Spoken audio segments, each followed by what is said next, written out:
सोचो अगर मुगल एम्पायर कभी ना टूटता। वो समय जब अकबर, जहांगीर, शाहजहां और औरंगजेब ने इस धरती को एक ही परचम तले रखा था। हर शहर में मुगल फरमान चलते और कोई विदेशी ताकत कदम भी ना रख पाती। ब्रिटिश ईस्ट इंडिया कंपनी जब भारत आए तो मुगल दुर्ग के ये भारी दरवाजे उनके लिए हमेशा बंद रहते। सूरत, कोलकाता और मद्रास के पोर्ट सिर्फ भारतीय व्यापारियों के लिए खुले रहते। एक समय आता जब मुगल साम्राज्य यूरोप तक के राजघरानों को समझौता पे मजबूर करता है, एक ऐसा बादशाह जो दिल्ली से काबुल तक अपना हुक्म चलाता। इस अल्टरनेट भारत में फरमान अब भी पर्शियन में लिखे जाते, रॉयल स्क्राइब हमेशा नए कानून लिखते और रियासत भर में उसका पालन होता। और अगर टीपू सुल्तान की जंग जीत जाती तो टाइगर एम्बलम आज भी अंग्रेजों के परचम को जला कर रख देता। अंग्रेजों को भारत में कभी राज मिलता ही नहीं। सोचो मुगल सेना एशिया की सबसे बड़ी आर्मी रहती, हर सीमा सुरक्षित होती, हर रेबिलियन समझौते में बदलता, जंग में नहीं। कैंप में घोड़े, हाथी और तलवारों की चमक अंग्रेजों के लिए सपने जैसी रहती। दिल्ली से बंगाल तक एक ही बादशाह का हुक्म चलता। इस भारत का धन कभी लंदन नहीं ले जाया जाता। सोना, चांदी, रत्ना यहीं रहते, रियासत और व्यापारियों को और शक्तिशाली बनाते। अकबर का दरबार आज भी दुनिया का सबसे बड़ा राजनीतिक केंद्र होता। हर प्रजा यहाँ अपनी बात रख सकती, समझौता हो सकता। और मुगल तलवार का दर्द दुनिया भूल नहीं पाती। यही है वो अल्टरनेट भारत जहाँ मुगल एम्पायर कभी गिरा ही नहीं। औरंगजेब ने साम्राज्य को सीमों तक फैला दिया था। उसके बाद अगर उसकी नीति सुधरती तो मुगल कभी कमज़ोर ना होते। मराठा और राजपूत भी साथ चलते। मराठा सरदारों को समझौता करना पड़ता। दरबार में सोना, चांदी और मसालों के संदूक बादशाह को भेंट में मिलते। दरबार में हर फैसला लिखित होता। स्क्राइब नए कानून बनाते। राज्य में भ्रष्टाचार पर कड़ी नज़र रहती। राजपूत और मुगल जनरल्स एक दूसरे के साथ खड़े होते। भारत की सीमा पर कोई भी दुश्मन टिक नहीं पाता। दिल्ली से दक्कन तक किलों पर मुगल परचम लहराता। कोई भी विदेशी ताकत इन दीवारों को कभी ना तोड़ पाती।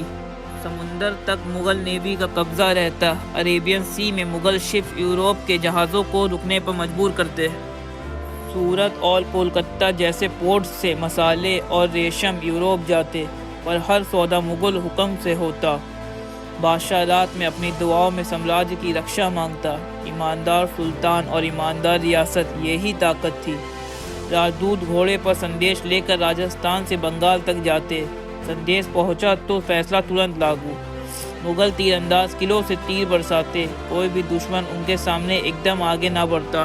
सोचो अगर अंग्रेज़ों को कभी राज नहीं मिलता, वो सिर्फ व्यापारी बन के रहते। मुगल समुंदर पर ऐसे राज करते कि यूरोपियन जहाज भारत के पोर्ट पर रुकने से पहले इजाज़त मांगते।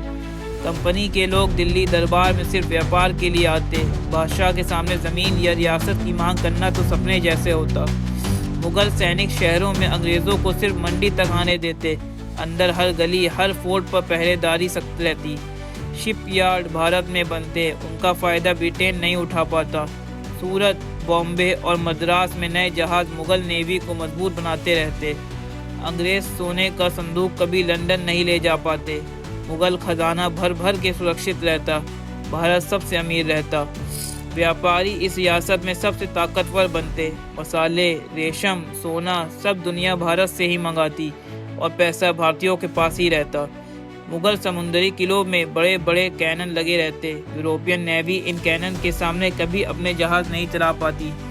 ब्रिटिश कंपनी समझौता मांगती रहती, पर मुगल दरबार हर ऐसा समझौता सीधा रद्द कर देता। सत्ता भारत के हाथ से कभी नहीं निकलती। रात के अंधेरे में भी शहरों की गलियां सुरक्षित रहती।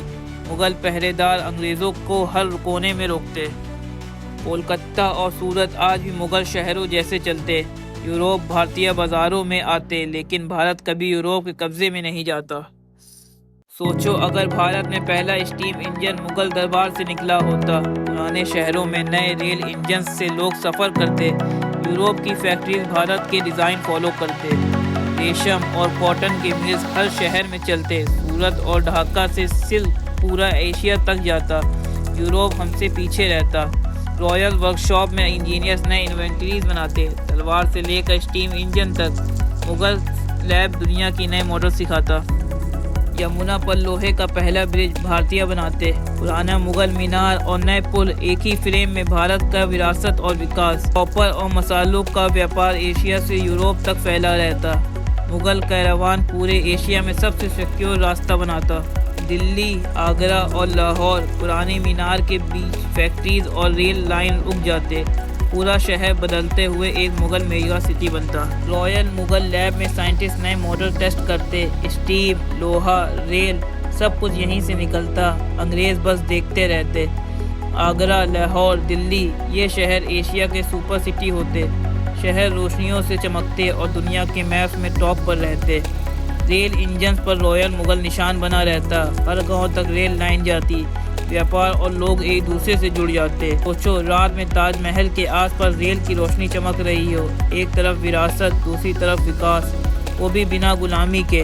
मुगल साम्राज्य में शिक्षा सबसे पहले होती। हर शहर में रॉयल मदरसा और स्कूल बनते। पर्शियन और हिंदी में ज्ञान फैलता। कलम, कथक, सितार, भारत की कला मुगल कोर्ट से दुनिया तक जाती। यूरोप भारत के कलाकार बुलाता, लेकिन कला यहीं रहती। मुगल कलाकार मार्बल पर नए डिज़ाइन बनाते। ताजमहल के बाद नए महल, नए किले और नए शहर उभरते। दिल्ली और लाहौर के बाजार कभी सोते नहीं। रात भर रोशनी में मसाले, कपड़ा, सोना बिकता। पूरी दुनिया भारत से मांगती। मिनिएचर पेंटिंग मुगल आर्ट्स का सिग्नेचर बनती। रंग, कहानी और विरासत हर टुकड़े में सजी रहती। शाम होती तो बादशाह का महफिल सजता। शेर व शायरी, संगीत और इतिहास सब यहीं लिखा जाता। बाग और बगीचे मुगल विरासत का हिस्सा रहते। शहरों के बीच सुंदर बाग, लोग शांति से जीते। रॉयल लाइब्रेरीज में हजारों ग्रंथ बनते। इल्म और कला भारत का सबसे बड़ा धन रहते। विकास और विरासत का संगम होता। पुराने किले और मीनार के बीच से रेल गुजरती। भारत की पहचान कभी मिटाई नहीं जाती। रॉयल दरबार में राजनीति और व्यापार एक साथ चलते। बादशाह के साथ इंजीनियर और व्यापारी नए प्लान्स बनाते। नए बादशाह नए ज़माने से जुड़े रहते। शहरों का घूमना रेल पर होता। गांव और शहर एक ही तार से बंधे रहते। मुगल हकीम और डॉक्टर मिल के रॉयल हॉस्पिटल चलाते। यूँ देश में इलाज मॉडर्न भी होता और देसी भी बनता रहता।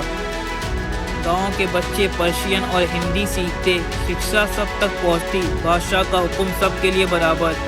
हर त्योहार मुगल दरबार से ही शुरू होता। रंग, राग और राशि परादे बारात एक विरासत बन जाता। पुरानी हथकरघा और नए स्टीम इंजन्स एक ही फैक्ट्री में काम करते।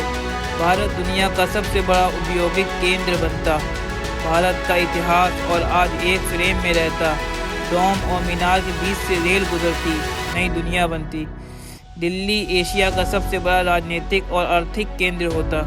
मुगल एम्पायर कभी गिरा नहीं और दुनिया के मैप में सबसे ऊपर होता। नई पीढ़ी विरासत और विकास दोनों को संभाल के चलती। सिक्के पर टाइगर एम्बलम, रेल पर मुगल क्रेस्ट। सोचो, ताजमहल की रोशनी और रेल की सीटी एक साथ, अंग्रेज़ों के बिना भी भारत चमकता रहता। और ये थी वो कहानी, अगर मुगल एम्पायर कभी गिरता ही नहीं। सोचो, सपने में ही सही, लेकिन भारत का इतिहास कितना अलग होता।